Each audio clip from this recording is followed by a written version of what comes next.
So we've done a little bit of a run through on John. Well, a little bit. Done a little bit more of an extensive coverage of John and who John was. But I wanted to kind of, like we did with Patsy, some of the pictures and things. So this, Yahoo article kind of talking about who is JonBenét Ramsey's dad, attended Okemos High School in Michigan, continued his education at MSU, graduated with a bachelor's degree in engineering, electrical, 66. Nebraska native, later earned a master's degree in business, admin, MBA from MSU as well, 1971. That's what I wanted to know. Following his college graduation, he joined the Navy in 66. Okay. And this, earned his, so it probably took him 2 years, 71, 70, 69. So he graduated with his BA in 66.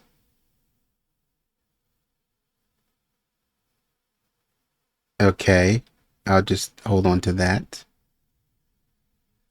Nebraska native, earned his MS or his MBA in business administration. I think it was supposed to be marketing from same college in 71. Joined the Navy in 66. So while he was in the Navy, he got that MBA. In addition to serving as a civil engineer corps officer in the Philippines for 3 years, served in the Atlanta Reserve Unit for an additional 8. Okay. Telling me a little something. Stayed connected. After he completed his time in the Navy, so because you can get those military benefits, I think. At least the GI Bill to help pay for school the rest of the way here. And then I don't know what the benefits would be here. Maybe help on housing or something like that. After he completed his, and maybe if you stay on,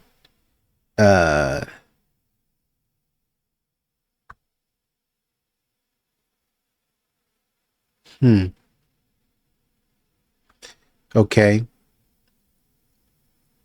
After he completed his time in the Navy, he pursued a career in business and formed the Advanced Products Group in 1989. Advanced Product Group went on to merge with other companies and became Access Graphics, and the company was later sold to GE in 1997. He was previously married to Lucinda Pash from 66 to 78, and they share 3 children following Patsy's death. John remarried Jan Rousseau in 2011.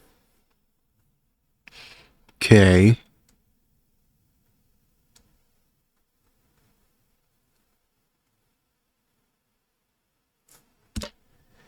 So he married Cindy right when he graduated. So they were dating. I think they were college sweethearts, is what something said. They were college sweethearts. I think that's what the Vanity Fair article said. They were college sweethearts, and they met. So the Vanity Fair article says there was really no place for this searing tragedy in the exemplary lives of John and Patsy Ramsey. Access Graphics had outperformed its best expectations in 96, had revenues of $1 billion. Patsy had celebrated more than a year of remission from her cancer that struck her in 93, and she had great plans for her family, her work at the Junior League, and of course JonBenét's career. The child had already been crowned Little Miss Charlevoix, America's Royal Miss, National Tiny Miss Beauty, and Little Miss Colorado. Dang. Racking them up. And had won more than a dozen talent and personality awards. The buzz on the pageant circuit was, this one's going all the way. What? What you say the older child was doing again? Put him in sports or something. That's what little boys have. John Ramsey had been raised in the middle class town of Okemos, Michigan, the elder of 2 sons. He has been described then and now as extremely quiet, consistent, and reserved. His mother, Mary Jane, a homemaker, died in the mid-70s. His father, James, was a decorated World War II pilot who ran the Michigan Aeronautics Commission until he retired in 79. Ethelwyn Gibson, 82, who still lives across the street from the old Ramsey home, says of James, they always called him Czar Ramsey because he really ran the airport his way. A Ramsey friend who met the elder Ramsey in the mid-80s recalls he was very cold, like John was with everybody. Oh, he was very cold, like John was with everybody. Yep. Yep. That's going to carry through. So John can have this very cold demeanor. But Mary Jane softened him up. Couldn't resist old Mary Jane. Okay. That makes sense. That makes sense. Gonna have this rough demeanor, but can't get away from somebody with a beautiful smile and a extroverted personality. Can't do it. Hence, John went and got Patsy. Okay. At Michigan State, Ramsey became president of the Theta Chi chapter, and in '66 he married a college classmate, Lucinda Pash. Following ROTC training, he spent 2 years in the Navy, stationed at Subic Bay in the Philippines while earning his pilot wings. Okay. Okay, so I was wondering what that gap was, because he got married in '66 and then went to ROTC. Maybe and then he went for his MBA. So that would kind of make sense. I don't know how long he was in ROTC training. Hold on. Okay, so according to this link, it's going to be armyrotc.utk.edu, and this is the Army ROTC, University of Tennessee, Knoxville.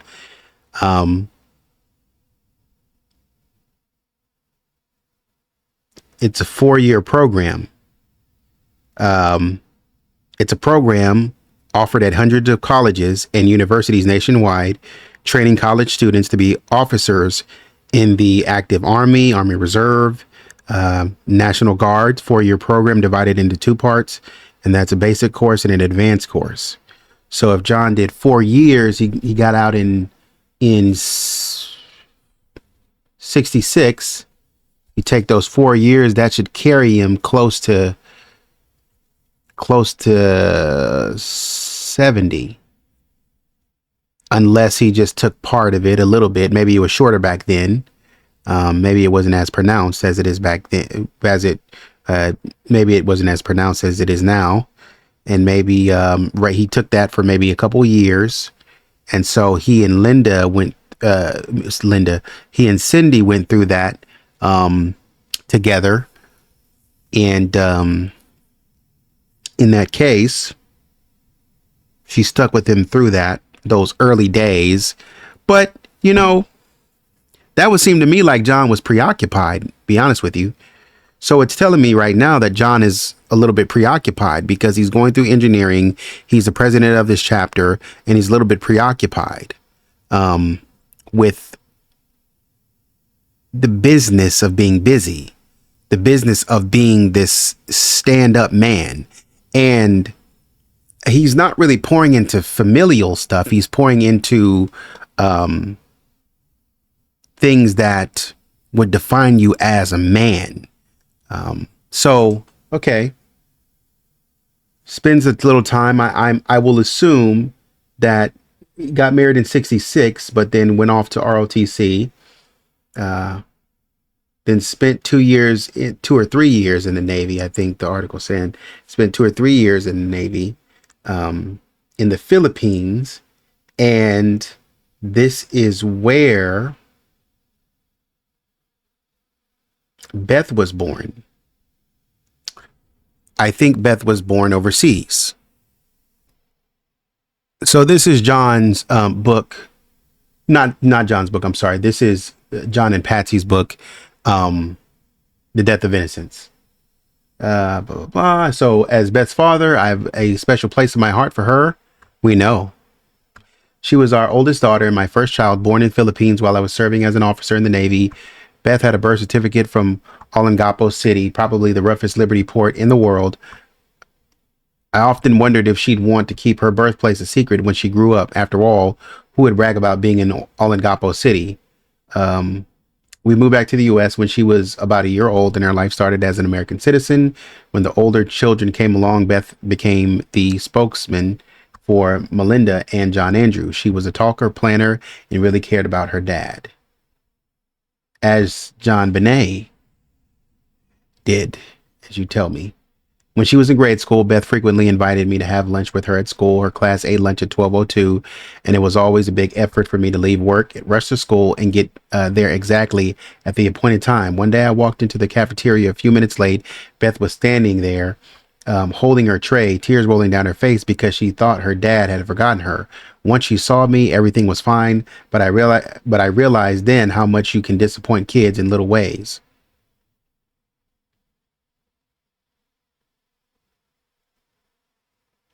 You sure have a good memory.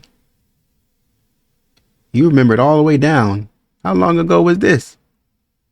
That you remembered at 12:02. And then you remembered, man, I had to leave work, rush to school, and get there exactly at the appointed time. And I remember that she was crying because she thought I had forgotten her. Boy, you sure can remember. Specifically when you want to. At any rate, so graduates, serves the Philippines for 2 or 3 years, and then goes to Atlanta for an additional 8. Um, which is why he was in Atlanta when Patsy came. The perfect storm. 66 to 78. So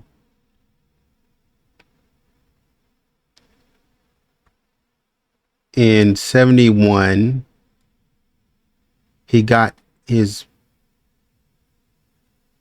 I assume he went to ROTC from 66 to 60 to the end of 60 to the end of 68. And I would assume that he started his master's degree at the beginning of 69 and finished his MBA at the end of 71. But somewhere, oh, and during this time,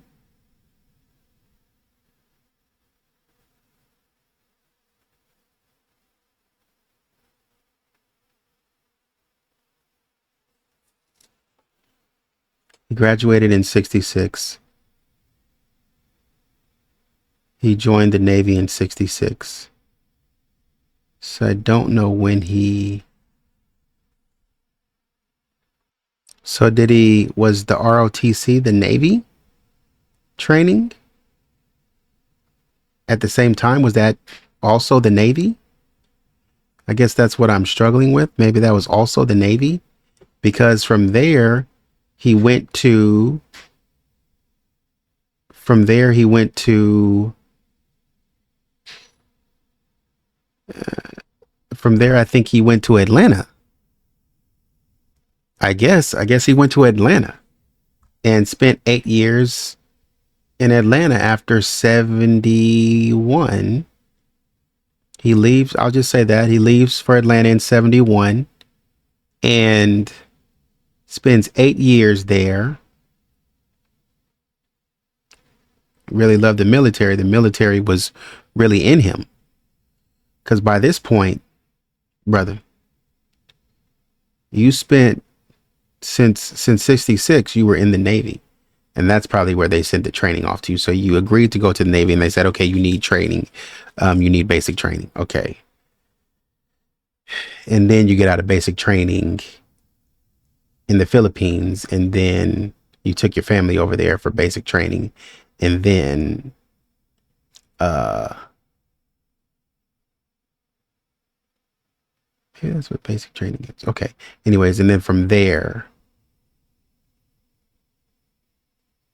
guess I'm struggling because I just always called basic training basic training. I never associated with ROTC. Maybe that's what it is though. Let me know in the comments. It might just be like those are one and the same. But I always just thought of it as basic training. I didn't know it had a name um, specifically for it. Like I know we had ROTC in high school and stuff like that. I had friends in ROTC in high school, but that's anyways. In addition to serving, so he gets out 71. He's going to go to Atlanta and serve 8 more years in 71. So from 66.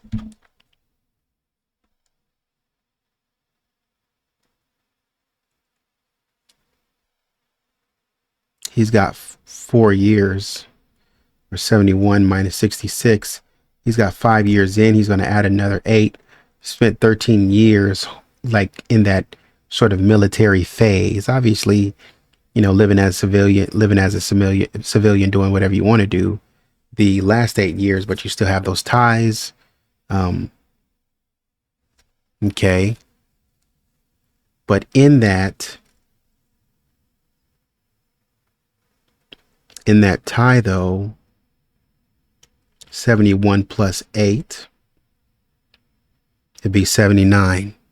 That's perfect because in 78 you divorce Cindy. And now that leaves you free and that would have been, at the point to where you say something's got to give. I got to let this go. Cindy's dad passes away. Your mom passes away in 78. Cindy's dad passes away in 78. Several months later, your mom passes away in 78. And you guys finalize your divorce in 78. And I wonder if now we're talking about two young kids who got married and didn't know what they were doing. I wonder if we're talking about a man who got out to the Philippines and just left his wife by herself because he was always busy tending to the military stuff. And maybe when he got home, he had work to do or something like that. I don't know. But I'm sure the cold nature is going to come in somewhere. Because the way this thing just fell apart, it seems like in the way that when they left each other like they were pretty much done with one another. And that's interesting because it kind of tells you that something happened around here to where maybe they're young people and they just fell apart. And they moved on, and somehow, some way and it's like Cindy seems like she has to be such a private person, like super private. You know what? And it might be that, they were both the same in a sense.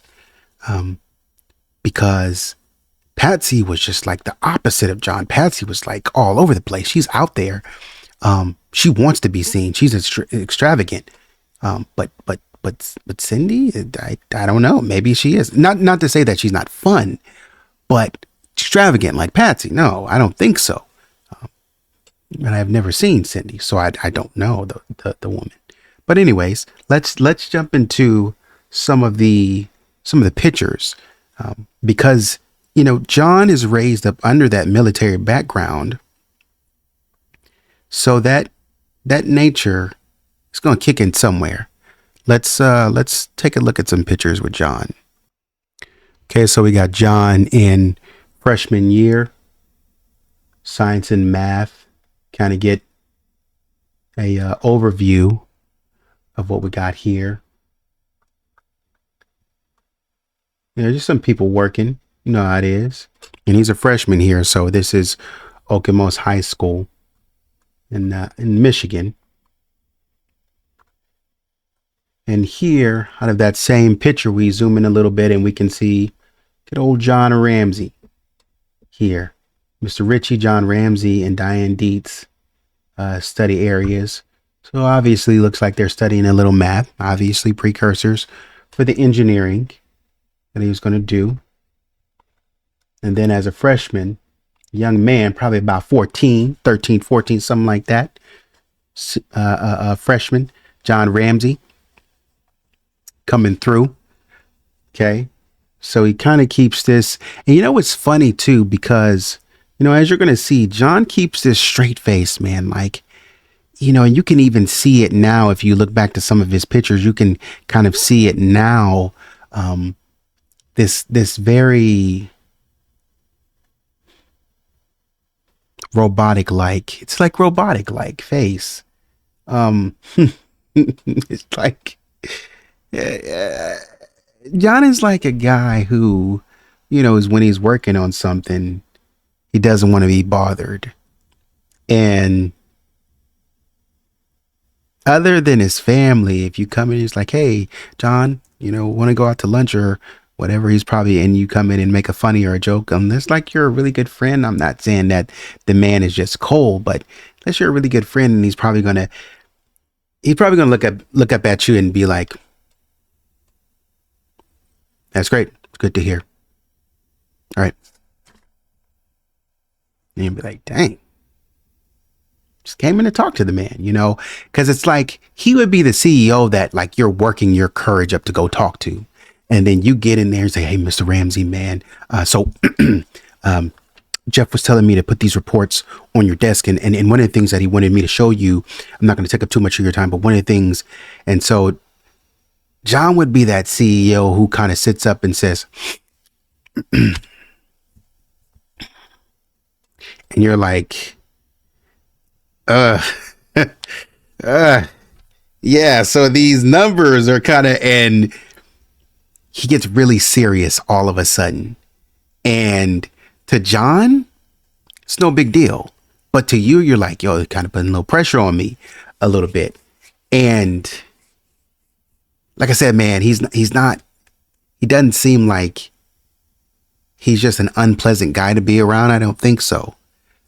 I just think that in some cases he can be a little too serious. Let me say it like that. Let's see if I got it here.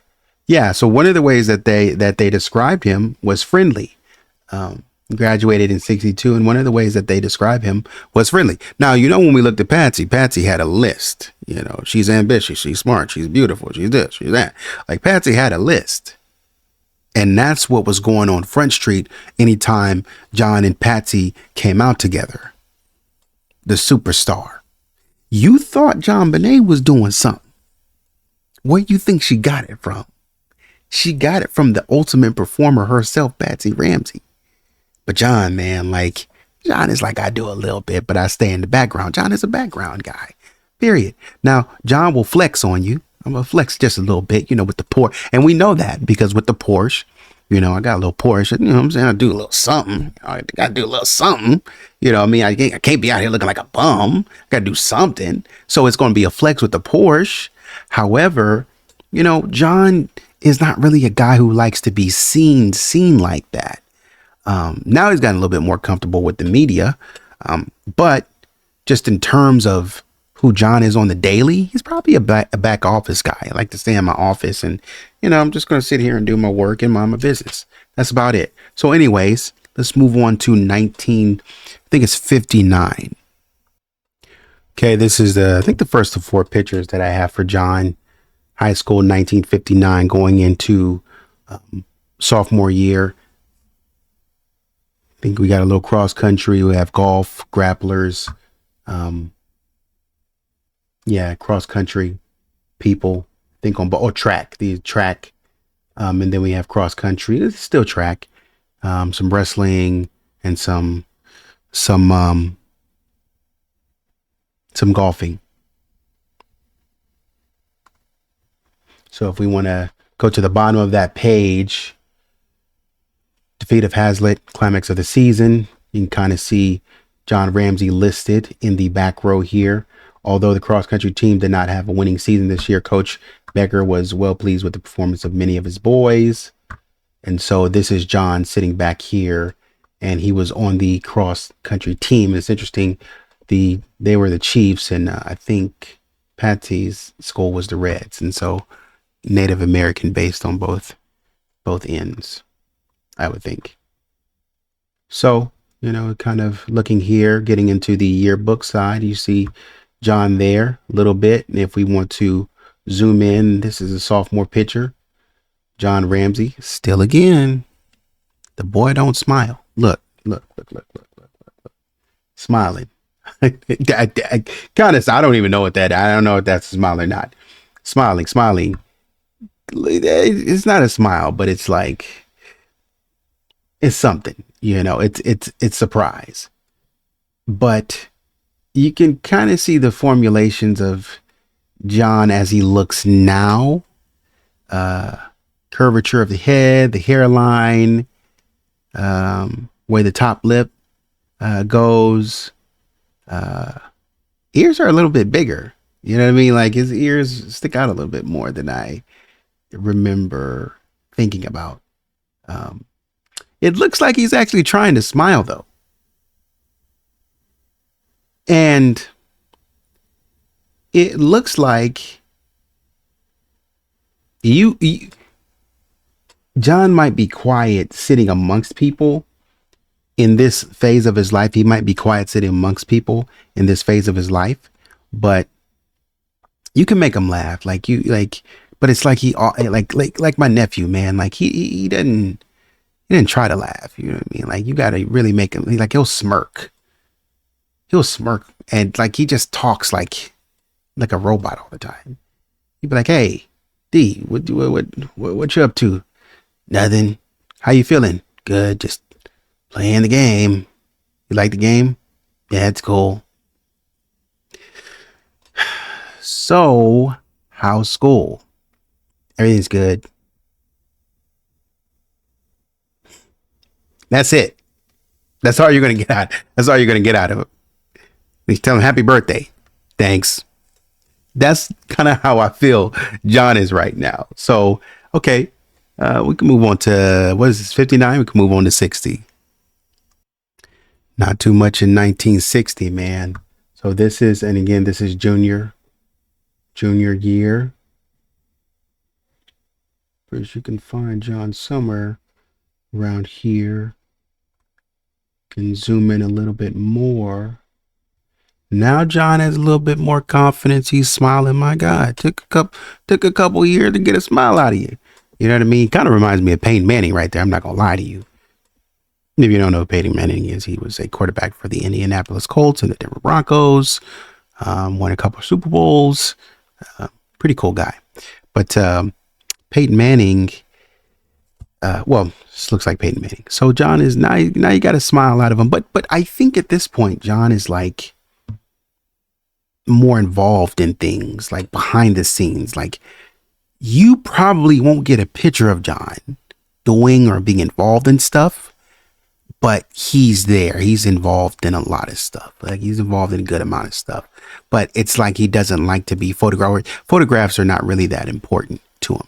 So I'll look at, and this is junior year and 1960. Yeah. So move on to 61. I believe we have John here, and it's the money maker right here. And I'll move over a bit to get a better look. John is still involved, right? He's in band, Silver Bells Committee, chairman, cross country. So he's still involved, chairman. So that's kind of trending upwards. Some say he's quiet, others doubt it.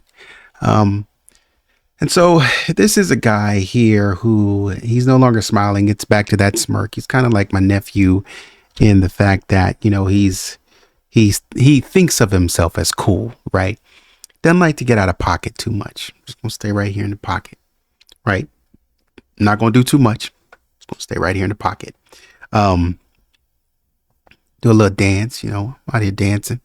And, I'm not going to, it's my 1-2 step. I'm not going to do all this. And hey, my 1-2 step, that's that. That's it. That's John. John doesn't really like being taken out of character too much. He doesn't like surprises a lot. He's not like a really big on surprise guy, and so, the way John is going to present himself, I think, to people is about his business, but not too not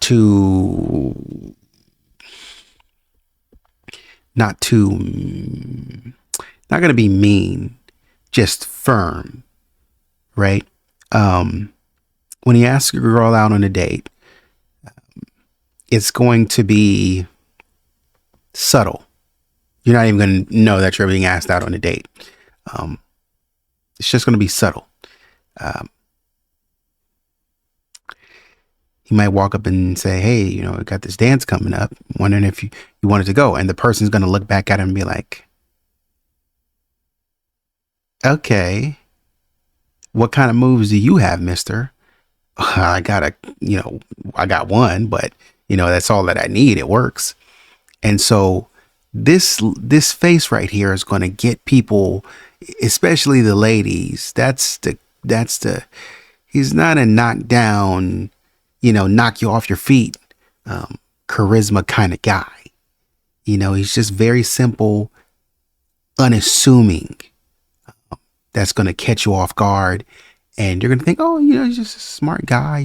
Maybe seems kind of nerdy, seems kind of quiet.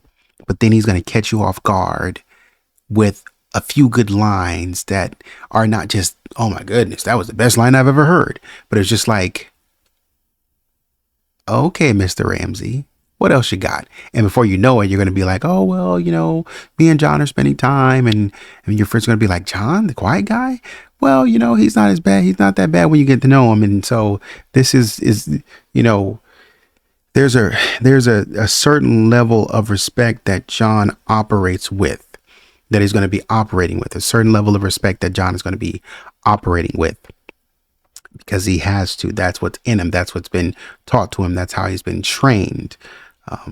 And so when he interacts with people, sometimes it could come off as rude, friendly, what I'm saying? Like Linda was saying, how did he come off? Cordial. It's very cordial, very cordial. Hey, how you doing? Nice to meet you. Nice to meet you. Nice to meet you. How you doing? Very cordial. I could say the right things to get in the right positions, the right places. And, it'll make people say, he's not going to knock your socks off, but it'll make you say, this is a solid guy. I do want him as CEO because he's solid. Doesn't talk a lot, but he's solid. And over time, though, what John probably taught himself to do, he got better at the soft skills. And so he would speak and say, he might be sitting with somebody out for a beer or something like that, top level executive for a beer. And he would kind of teach himself how to have a better conversation.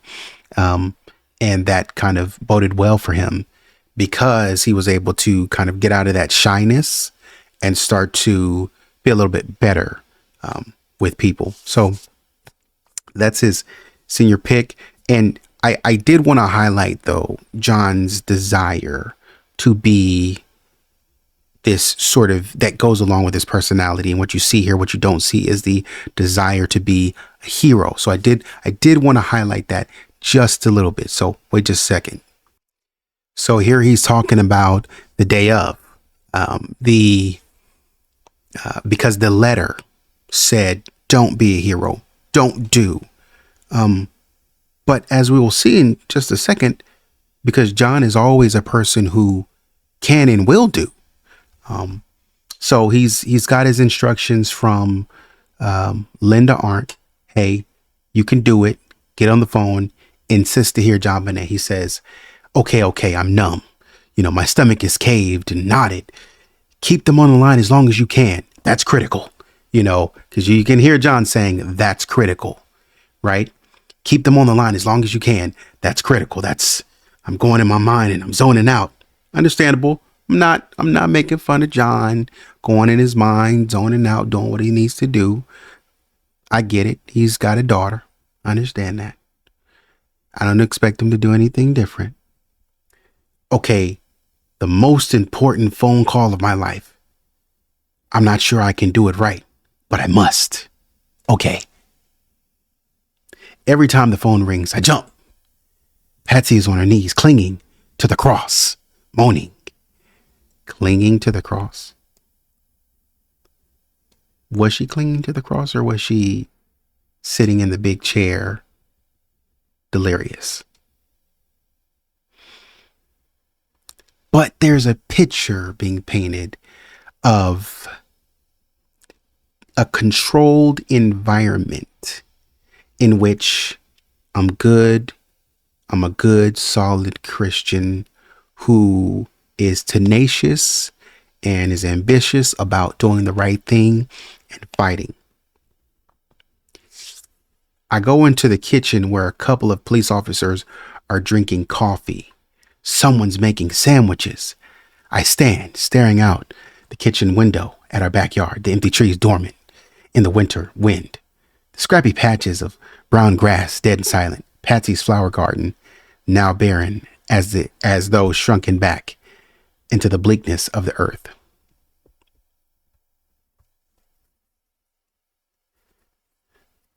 There's a lot of tension going on, right? I'm waiting for kidnappers to call, so there's a lot of tension, but yet we get to this point to where it's described as like, no biggie, no big deal. You know, people drinking coffee, people making sandwiches, no big deal. I'm just waiting on the line for the kidnapper to call, the person who's taken my child. I'm just waiting on the line for them to call. So not really a lot going on, you know what I mean? But you get it. So then this other part, he's talking about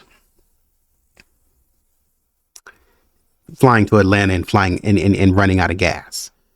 He says, I took off with half empty fuel tanks, but the weather seemed fair enough, and I figured the straight shot up to Atlanta should be a piece of cake. However, the pop-up thunderstorms began forming earlier than I expected, and my planned direct route to Atlanta became a twisted path. I was forced to wander all over southern Georgia to avoid the storms, and now my fuel supply was barely adequate. Now,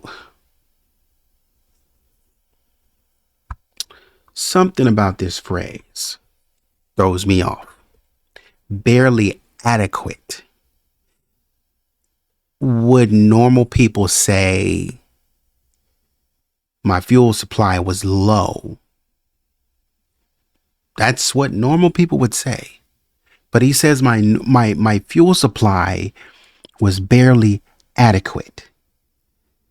I immediately think, and this doesn't have to be anything legitimate, but I immediately think adequate sized attaché.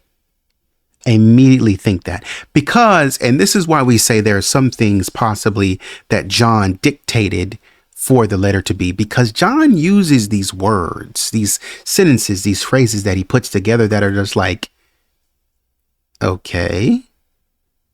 I mean, you can say that, but there was an easier way to say that. So my fuel supply was barely adequate. About 40 miles from Atlanta, my Atlanta destination, I realized I wasn't going to make it. I had to land somewhere, and I had to do it pretty quickly, or I would run out of fuel. Dire straits. What is John going to do? You see what I'm saying? Setting up. This is always set up. John elevates to the hero. I'm not saying that he didn't go through this. I'm not saying that he didn't, have to save himself. But it's always a setup for something that John went through. I think it was earlier in this book. Maybe he was talking about, he started off with the whole thing. Remember we talked about, he was like, oh, it was this time the president was this person, and the state of the economy was this, and there was me in the center of it all, losing everything I had, but still, and I felt bad, but still, I thought I was down on my luck, but I had to do it. The navigation equipment in the old plane was marginal at best. There's another phrase. The navigation equipment in the plane was marginal at best. Marginal at best. What does that mean? Marginal. Marginal at best.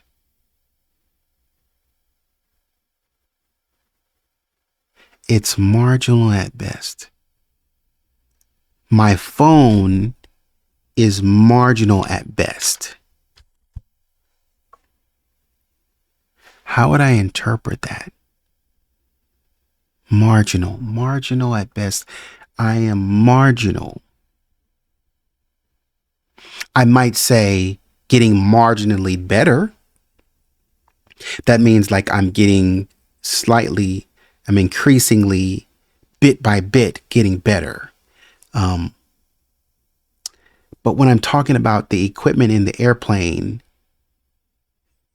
as opposed to there being a new airplane with better, more state-of-the-art equipment, that's fine. I think what he's trying to say is it's marginally good at best. It's okay. I understand that's what he's trying to say, but I don't understand why he would use that phrase. I'm thrown off.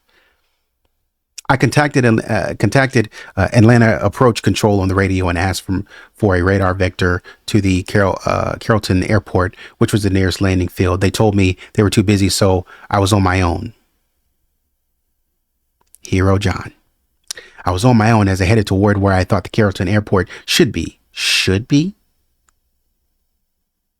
I tried to find a suitable open landing field within, the word suitable sticks out to me, gliding distance, because I knew the engine could quit at any moment. Suddenly, Georgia seemed to have much more forested land than open fields.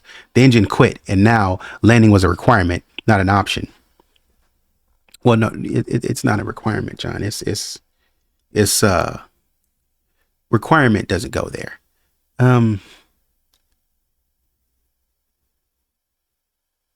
The word inevitable. Landing was inevitable. Should go there. Landing was inevitable. Not an option.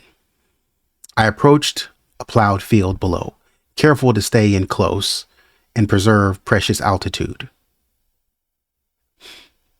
He does this thing where he fills his sentences with words. It's very wordy. On final approach to the field, I turned the control wheel hard to the left and depressed the right rudder, nearly to the floor, causing the airplane to slip sideways and lose altitude rapidly. Just before touching down, I straightened out the controls and I touched down on the plowed field. The airplane shook as the small wheels passed over the freshly plowed furrows. The plane came to a quick stop. It was very quiet. No need to shut the engine off. It had shut itself off minutes earlier. He ran out of gas and had to land, and that plane just bounced on the ground. The landing was one I could have bragged about to my pilot friends, except for the fact that I had run out of fuel. Sir, you could have lost your life. And that's the first thing that you talk about, bragging about. Okay. Hero John. I had run out of fuel. If the engine had failed owing to a cracked cylinder or a broken rod, I could have boasted for years how I had expertly landed in the farmer's field with no harm done to the plane. But this, I couldn't tell anyone about it, because any pilot who runs out of fuel is considered to be a fool or worse. You got to be kidding me. He goes on to say the farmer comes out and says he may have offered me some dip. He may have asked me if I was okay. I don't know. I was out of it. But then he offered to take me to a town, and I said, I think I'm okay. And could you take me to the Carrollton Airport to get some gas? And the guy said, well, we're only 3 miles down. What? 3 miles down? You mean I was that close?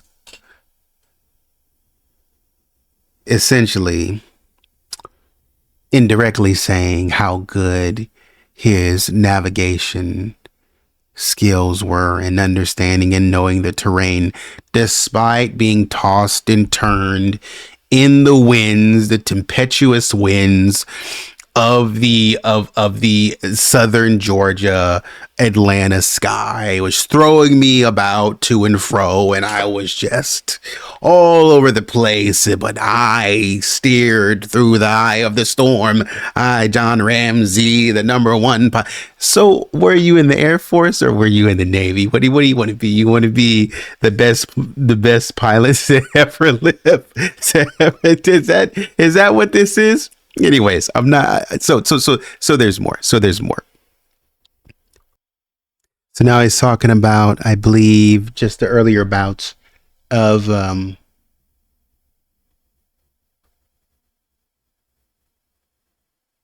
dealing with, life after Beth has passed. Who is God? Is there a God? What did he promise? Spiritual journey was slow and gradual. One day I just crossed the line between doubt and faith, and now my young faith was being tested again. I was supposed to be the strong one. I was the husband, the man of the house. I had no words, no answers. In my arms, I held sweet love of my life, who was facing the possibility of death. I had no words. I did everything I could to find the best treatment for Patsy. I researched every opportunity, every program of every treatment center I could find. One day she was here getting ready to go see the 4th of July fireworks, and the next day she was in the hospital having a radical hysterectomy to see how bad the cancer was. It was bad. It was stage 3, and at least she said it's only stage 3. I tried to think clearly. Surely there was something I could do. A surgeon friend of ours told us about a treatment his mother-in-law had successfully undergone. It was a radical experimental treatment at the National Cancer Institute. 2 weeks later, I took Patsy to the National Cancer Institute in Bethesda, Maryland, hoping we could get her enrolled in the treatment program. She was again examined, yada, yada, yada. Patsy had stage 4 cancer. I was informed that statistically, Patsy had only a 5% chance to live. And so again, we can see John here defining himself as the strong one. I'm the husband, the man of the house, the strong one. I got to be strong for my family. I got to be a rock. No matter what happens, I got to be strong. No matter what happens, I got to be consistent, right? I got to be pretty even keel through everything. So I think this is the second bout that Patsy has with cancer. So it says, until this last occurrence, I wouldn't accept she was going to die. From the beginning, I believed we were going to beat this thing. With Beth and JonBenét's death, there was nothing I could do to make the outcome different. I couldn't get them the best hospitals. I couldn't bring in the best doctors with the latest technology. But with Patsy, I could do something to change the outcome. With prayer and the latest medical care, we would beat this and she would make it. So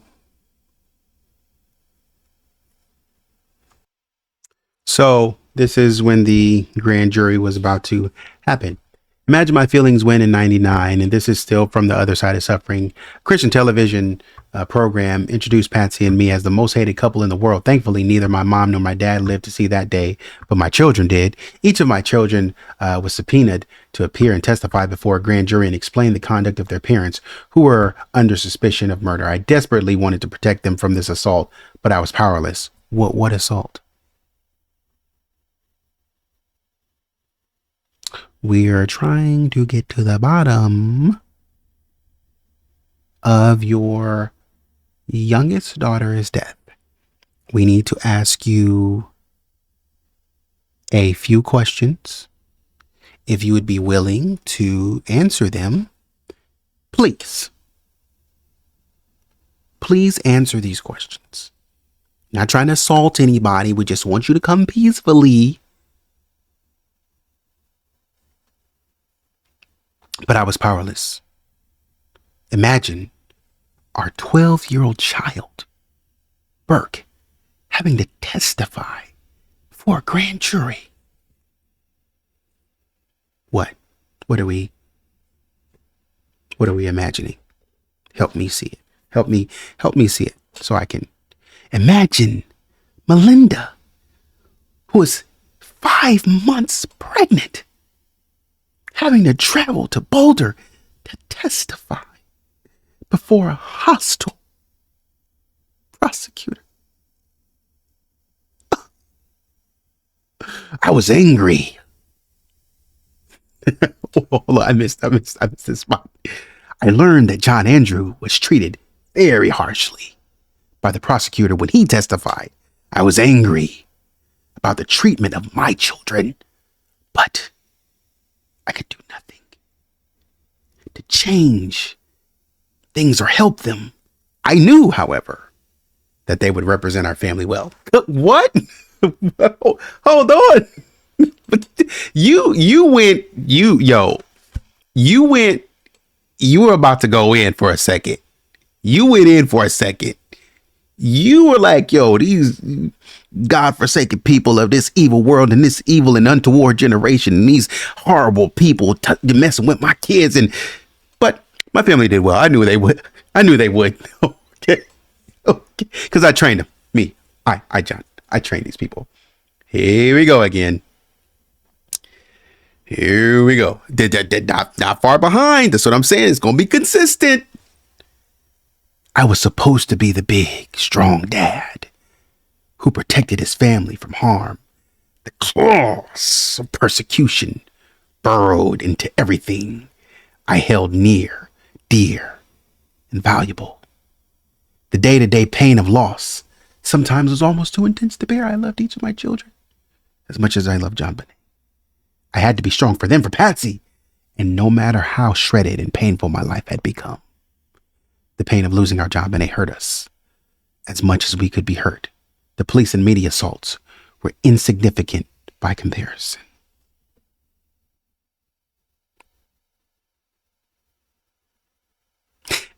Because it's like, on one hand, I am in pain. You know, it's okay to let people know, hey, yo, emotionally, I would say when we talk about emotional intelligence, and John comes from a place and a time period in which I think there was less discussion around emotions of others. You just had to get up and do it. I talk about all the time, like my mom does the same thing. My dad mostly, but my mom, she's like, just shut up and do it. You know what I mean? Like, that's it. It is what it is. Like, their generation was, it is what it is. That's it. Stop complaining about it. You can't change it. So why bother? John is coming from that generation to where he can say without anything backhanded, you know, you can just say, yo, man, y'all are coming from my family, man. And that hurt. I didn't understand the media coming from my family, and let that be it. And that's why I did what I did. That's it. He always has to come back with something like, you police and you media, y'all ain't crap. But that don't mean nothing to me. It's insignificant. So is it significant or is it insignificant? Which one?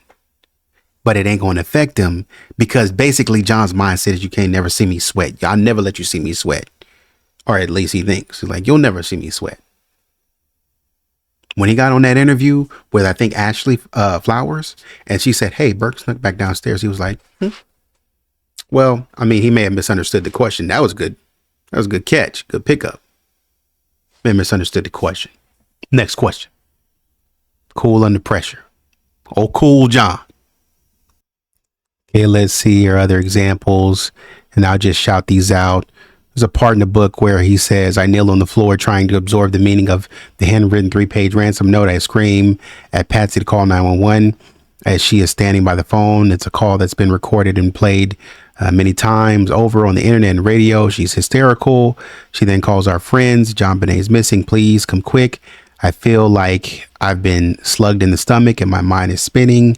I've got to get our baby back. Got to get her back. Get her back. I try to think how I can get the money the kidnappers demanded in the note. I'm still in my underwear. I hurry upstairs to put the clothes on and run back downstairs. Patsy rushes to check on Burke, and he is still asleep. A lone policeman pulls up in front of our house, and I meet the uniformed officer in front of the hallway. Do you think she could have run away? He asks. I scoff. No, she's only 6 years old. John, I don't know. Man, I'm just trying to ask questions. Jesus Christ.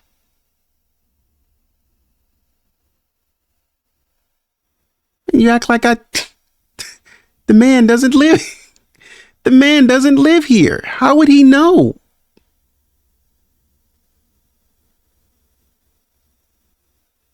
Getting mad at me like I know this.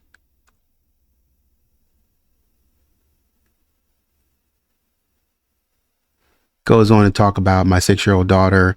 How would I not know somebody came in? Why didn't I hear a noise? Why didn't I come to her rescue? That's what dads are supposed to do.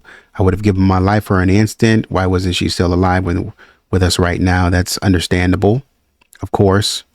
Have no qualms with that. Goes on to say, it's reminiscent of Patsy. Why didn't they kill me instead? I would have gladly laid down my life for my child.